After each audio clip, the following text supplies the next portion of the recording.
Hello students, hope you are all fine. Today we will start with our chapter The Quarrel. And the quarrel means ladai.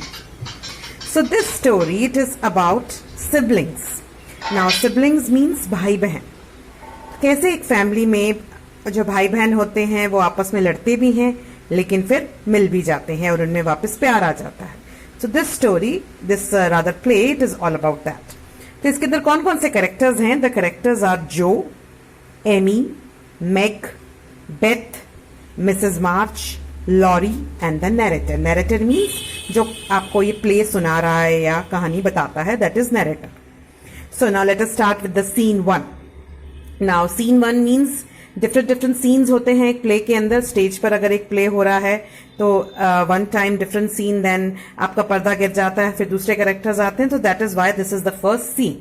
So in the first scene, how it is starting? Narrator. It's a warm Sunday afternoon. The March sisters, Meg and Joe, are in their room getting ready to go out when their younger sister Amy walks in. There is an air of secrecy around Meg and Joe, which makes little Amy very curious. Amy, girls, where are you going? So now, here what is happening? The narrator, it is telling कि एक ये Saturday का afternoon था और उस दिन क्या था? जो March sisters, now March it is the surname, तो ये जो सब सिस्टर्स हैं आपकी जो, तो इनका नाम क्या है? जो मार्च, एमी मार्च, मैग मार्च, बेथ मार्च और उनकी मम्मी मिसेस मार्च और लॉरी एक अलग कैरेक्टर है और narrator.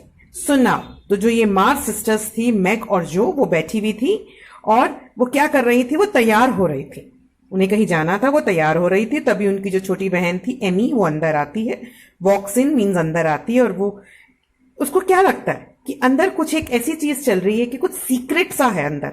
Air of secrecy. Secrecy means mystery, suspense. तो उसको ऐसा लग रहा था कि जो मैग और जो हैं, जो उसकी बड़ी सिस्टर्स हैं, कुछ छुपा रही हैं उससे. तो इससे एमी को बड़ी क्यूरोसिटी होती है. क्यूरोसिटी मतलब उसको जानने की इच्छा होती है कि अच्छा क्या सीक्रेट है ये. तो एमी क्या पूछती है? Girls, where are you going? Girls means जो आपकी मैग और जो थी उनसे पूछ रही है, गर्ल्स आप दोनों कहां जा रही हैं? एंड देन जो sharply, never you mind. Sharply means बहुत एक गुस्से से और एक अनफ्रेंडली वे में. नेवर यू माइंड कि तुम्हें क्या मतलब है? Amy turning to Meg. अब जब जो ने उसको ऐसे रूडली जवाब दिया तो जो एमी थी वो दूसरी सिस्टर मैग की तरफ गई. उसने क्या बोला? Do tell me, I should think you might let me go too, for I haven't got anything to do and am so lonely. तो वो क्या बोल रही है? जो एमी थी वो मैग के पास गई. उसने बोला प्लीज मुझे बता दो और मुझे ऐसा लगता है कि तुम लोग मेरे को अपने साथ ले जाओगे क्योंकि मेरे पास आज कुछ भी काम नहीं है करने के लिए और मैं अपने आप को बहुत अकेली फील कर रही हूँ. लोनली मीन्स अकेली फील कर रही हूँ. सो प्लीज आप लोग मुझे भी ले जाओ.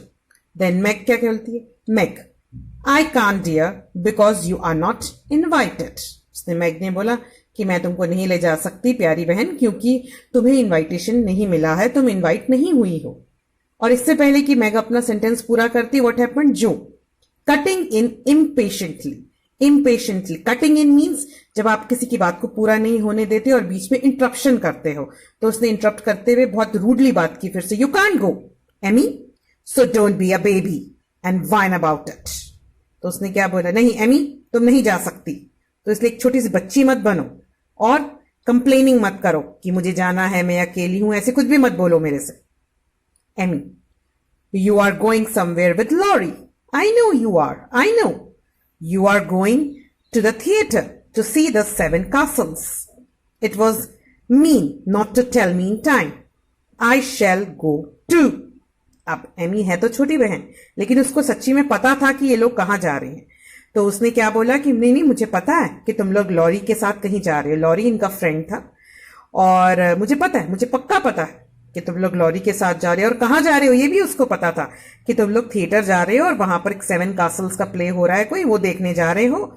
और it is mean not to tell me. Mean मतलब बहुत बुरा किया तुम लोगों ने मेरे साथ, जो तुमने मुझे बताया नहीं टाइम रहते हुए, लेकिन मुझे तो फिर भी जाना है. जो क्रॉसली. क्रॉसली का मतलब होता है अगेन रूडली. बहुत अच्छी तरह से नहीं बात कर रही थी, जो बहुत रूडली बात कर रही थी अपनी छोटी बहन एमी से. You can't because our seats are reserved.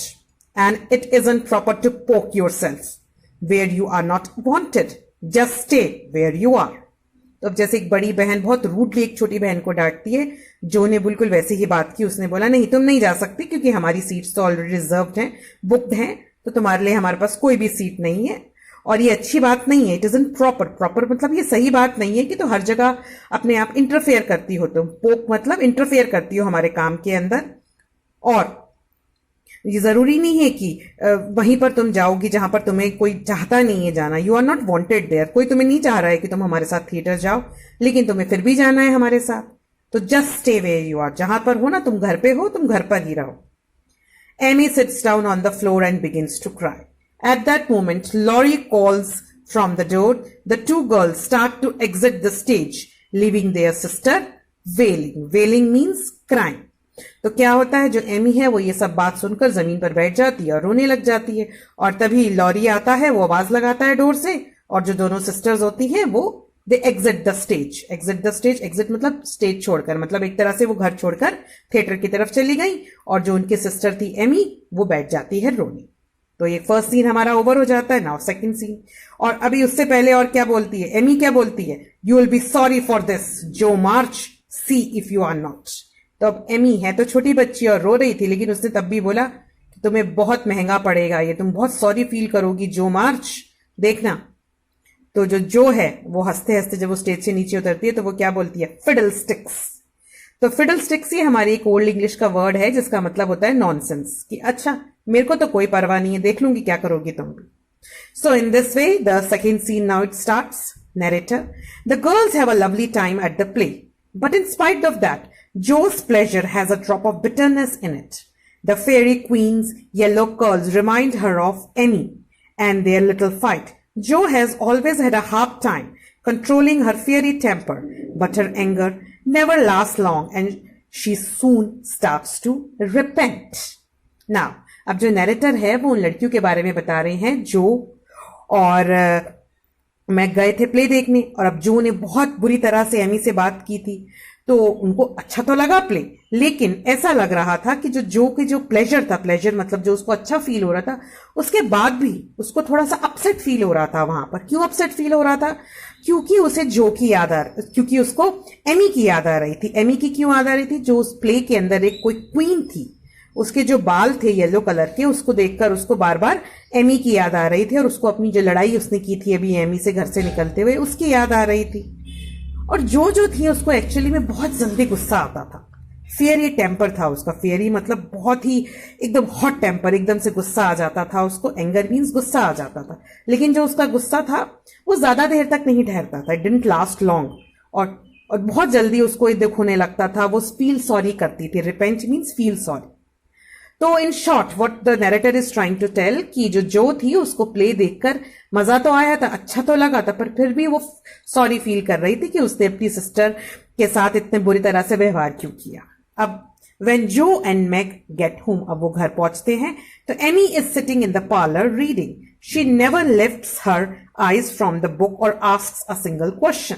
The next day Meg, Beth and Emmy are sitting together in the parlor. Joe runs into the room. तो अब जब ये दोनों सिस्टर्स जो और Meg घर आती हैं तो सब लोग पार्लर में बैठकर पढ़ रहे थे. Now here parlor means एक ऐसा कमरा जहां पर बैठकर सब लोग आपस में बातें करते हैं और सिट करते हैं. आप कह सकते हैं जैसे आजकल घरों के अंदर सिटिंग रूम या ड्राइंग रूम्स होते हैं, या एक कॉमन रूम होता है जिसमें सब फैमिली बैठकर बातें करती है. तो that was in old English it is a parlour. तो अब जो वो घर आते हैं तो एमी जो है वो कुछ भी बात नहीं करती है वो उनसे, और इस तरह से नेक्स्ट डे हो जाता है. और नेक्स्ट डे क्या होता है, जो मैग, बेथ और एमी थे वो पार्लर में बैठकर पढ़ रहे थे कुछ या बातें कर रहे थे. तो तभी जो है वो भागती हुई अंदर पार्लर के अंदर कहीं से आती है. And what does she ask? Now what happens next, let us see. Now Jo breathlessly, has anyone taken my book? Breathlessly mean जब आपकी सांस फूलती है भागते हुए आते हैं. तो उसने क्या पूछा, क्या किसी ने मेरी बुक ली है क्या? जो मैग एंड बेथ इमीडिएटली, जो मैग और बेथ उसके सिस्टर्स थी, वो जल्दी से बोलती नहीं हमने तो नहीं ली. अब जो एमी से पूछती, Amy you have got it? Amy no I haven't. Jo you know where it is there? Amy no I don't. तो जो है वो एमी की तरफ ही बार बार जाती है और उसको बोलती कि मुझे पता है बुक तुम्हारे पास है, या तुमको पता है कहां पर है बुक, मुझे जल्दी से बता। और एमी बार बार बोलती है नो आई डोंट। तो फिर जो क्या करती है, जो एमी को शेक करती है शोल्डर से। Now you can see in the pic, ये एमी है और ये जो है, जो उसके शोल्डर से पकड़कर उसको हिलाती है और उसको पूछती है कि बताओ मुझे कहां पर है बुक मेरी। दैट्स अ लाई, तुम्हें पता है, तुम झूठ बोल रही हो। अब जो एमी है वो एक्साइटेडली मतलब आप एकदम एक्साइटेड होते हैं, आपके अंदर फीलिंग्स एक एक्साइटमेंट की आती है और वो बोलती है scold as much as you like, you'll never see your silly old book again. I burned it. Scold का मतलब होता है डांटना। तो जो एमी थी वो बड़ी एक्साइटेड होकर, बड़ी लाउडली होकर बोलती है डांट लो जितना आपको मुझे डांटना है, मुझे कुछ भी फर्क नहीं पड़ेगा, क्योंकि तुम्हें जो तुम्हारी बुक थी, सिली ओल्ड बुक, जो पुरानी सी बुक थी तुम्हारी, वो तुम्हें कहीं भी नहीं मिलेगी। और क्यों नहीं मिलेगी? क्योंकि मैंने उसको जला दिया है। I have burned it. जो what? Starting to cry. You wicked girl. I never can write it again. I'll never forgive you as long as I live. Up. Can you understand? एक दिन पहले जो और एमी में लड़ाई हुई थी और एमी ने बोला था कि मैं कुछ ऐसा करूंगी जिससे कि तुम्हें पछतावा होगा। तो एमी ने अब क्या किया था? एमी ने जो एक बुक थी कोई, उसको जला दिया था। तो ये सुनकर जो थी वो रोने लगी और उसने क्या बोला, यू विकेट गर्ल, यू गंदी लड़की, यू बैड गर्ल, तुमने ऐसा क्यों किया? मैं उस किताब में लिखती थी और तुमने बहुत बुरा काम किया और जब तक मैं रहूंगी मैं तुम्हें कभी माफ नहीं करूंगी। आई विल नेवर फॉरगिव यू। तो आई होप आप लोगों को कुछ रिमेंबर हो रहा होगा जब आप लोगों में भी कभी अपने ब्रदर सिस्टर्स में लड़ाई होती होगी तो किस तरह से लड़ते हैं आप, किस तरह से बोलते हैं। तो it is happening the same way. Jo runs up to the attic to weep over her loss. Mrs. March walks in and hears the story. अब क्या होता है, जो ये सुनकर भागकर एटिक में चली जाती है। एटिक एक्चुअली क्या होता है? Attic it is a room. Attic एक रूम होता है जो छत के ऊपर होता है, आपका रूफ के नीचे एक छोटा सा कमरा होता है। तो वहां जाकर वो बैठ गई और वो रोने लगी। नाउ मिसेस मार्च जो है वो अंदर आती हैं और वो सारी स्टोरी सुनती हैं और वो क्या बोलती हैं, जेंटली से, पोलाइटली से वो क्या बोलती हैं, What you did was very wrong, Amy. The book had only half a dozen little fairy tales, but Jo had worked over them patiently. She had put her whole heart into writing each of the stories. You must apologize to her. तब जो उसकी mummy है Mrs मार्च, वो बड़े प्यार से उनको बोलती है जो तुमने किया वो बहुत गलत किया। That was very wrong Amy, क्योंकि जो वो बुक थी उसके अंदर फेरी टेल्स थी, half a dozen little fairy tales. Half a dozen मतलब डजन होता है 12, तो हाफ अ डजन मतलब 6, अराउंड 6 स्टोरी फेरी टेल्स थी। फेरी टेल्स मतलब परियों की कहानी थी जो शायद एमी ने लिखी थी और उसने जो ने लिखी थी और उसने बहुत अच्छे तरीके से मेहनत की थी, बहुत प्यार से, बहुत लगन से उसने काम किया था। उसने अपनी पूरी एफर्ट्स, उसने अपना होल हार्ट मतलब पूरे दिल से उसने काम किया था, अपनी कहानियां लिखी थी। और तुमने जो ये काम किया है ये बहुत गलत काम किया है उसकी बुक जलाकर, और अब तुम्हें उसको सॉरी बोलना चाहिए। You must apologise to her. Amy, truly sorry, you are right mother, I will.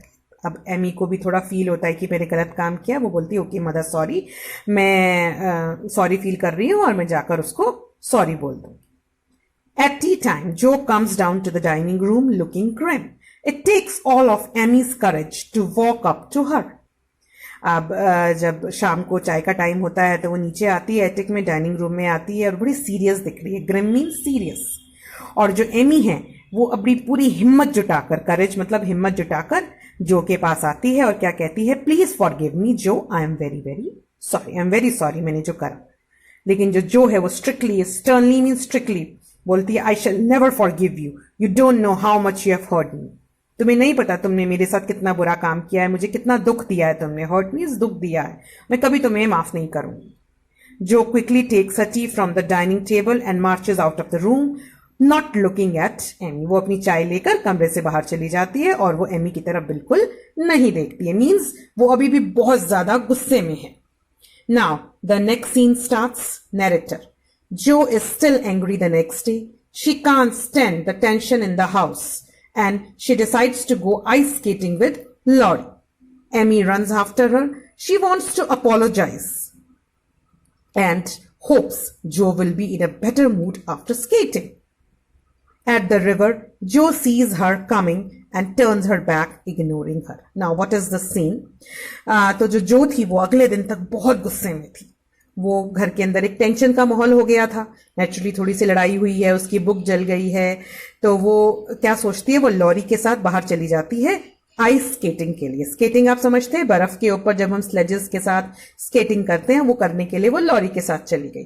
अब एमी को भी बहुत दुख हो रहा था, तो एमी उसको अपोलोजाइज करना चाहती थी, तो उसके पीछे पीछे वो भी भागी कि मैं जो के पास जाती हूँ, स्केटिंग करने के बाद उसका मूड थोड़ा अच्छा हो जाएगा तो मैं उसको सॉरी बोल दूंगी. अब जब वो नदी के पास जाते हैं तो जो देखती है कि एमी भी मेरे पीछे पीछे आई है, लेकिन वो उसको इग्नोर करती है. इग्नोर मतलब उसको नजरअंदाज करती है. नाउ यू कैन सी, ये आपकी जो एक रिवर है वो ठंड की वजह से जम गई है, उसने बर्फ, तो उसमें ये लोग स्केटिंग करने आए हैं. Jo to Laurie, is the ice thick enough for skating? वो लॉरी से पूछती है कि जो ये आइस है ये पूरी थिक है ना, मतलब ऐसा तो नहीं है कि बीच में कहीं पानी है और हम गिर जाएंगे नदी के अंदर, स्केटिंग के लिए आइस पूरी जमी हुई है ना. Laurie, it isn't safe in the middle, keep near the shore, come let's race. Lorry ने क्या बोला उसको कि मिडल के अंदर, जो नदी की मिडल है, मिडल का हिस्सा है, वहां पर सेफ नहीं है, वहां पर पानी हो सकता है और बर्फ थोड़ी अच्छी नहीं जमी हो सकती, तो हम लोग साइड्स पर रहेंगे. शोर मतलब किनारे किनारे पे हम लोग स्केटिंग करेंगे. Narrator, Joe and Laurie skate away, zigzagging down the river. Amy is struggling to put her skates on and has not heard Laurie's warning about the ice. अब क्या हुआ? लॉरी ने क्या बताया था कि मिडल में नहीं जाना है, सिर्फ किनारे रहना है, लेकिन जो पीछे एमी आ रही थी, एमी ने इनकी बात सुनी ही नहीं. वो क्या कर रही थी? She was struggling to put her skates on. Struggling मतलब वो ट्राई कर रही थी अपने स्केट्स पहनने की, थोड़ा उसको टाइम लग रहा था, और उसने ये लॉरी की जो ये वार्निंग थी कि बीच में नहीं जाना, उसने नहीं सुनी. Laurie soon vanishes down the bend of the river. Jo is just about to turn when she sees Amy skating towards the middle of the river. All at once there is a crash of ice, a splash of water and a cry as Amy throws up her hands and goes down. Now what happens? ये लोग skating कर रहे थे, तो lorry तो skating करता हुआ आगे कोई बेंड होगा, रिवर का बेंड मतलब जब जैसे रिवर मुड़ती है, तो वो तो एक मोड़ पे से वो तो गायब हो गया स्केटिंग करता हुआ. और जो अभी जाने ही वाली थी उस टर्न के पास, कि उसने क्या देखा कि जो एमी है वो स्केटिंग करते हुए रिवर के मिडल में जा रही थी, और मिडल में तो डेंजर था. और जैसे ही अभी वो कुछ सोच या कर पाती, ऑल ऑफ अ सडन क्या सुनाई दिया? Crash of ice. आइस के टूटने की आवाज आई, स्प्लैश ऑफ वाटर, पानी के गिरने की आवाज आई, और एक रोने की आवाज आई. और हुआ क्या था?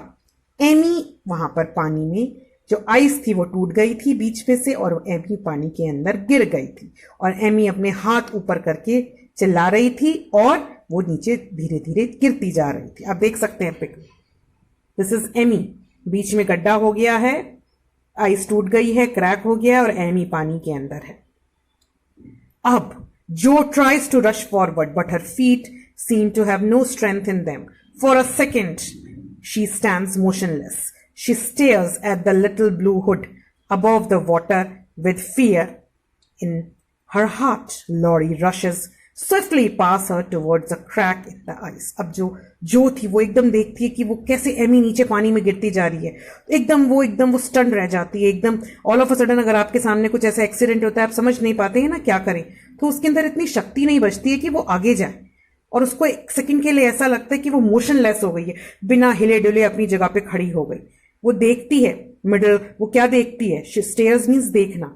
वो देखती है कि जो उसकी सिस्टर एमी ने ब्लू हुड पहना हुआ था, पिक में भी देख सकते हैं, ब्लू हुड मतलब एक सिर को ढकने के लिए एक स्कार्फ टाइप कुछ पहना हुआ था उसने, और वो धीरे धीरे पानी के ऊपर से दिख रहा था. मीन्स क्यों? क्योंकि वो नीचे डूबती जा रही थी, और वो डर के मारे जो अपनी जगह पे खड़ी रही. और तभी लॉरी उनकी आवाज सुनकर आता है क्विकली, और वो जल्दी से जो वो क्रैक था जहां पर एमी गिरी हुई थी वहां पर आता है. और वो क्या बोलता है? लॉरी जो को क्या बोलता है? Bring a pole, quick quick, pole लेकर आओ. पोल मतलब लकड़ी का एक डंडा लेकर आओ, जल्दी से भागो.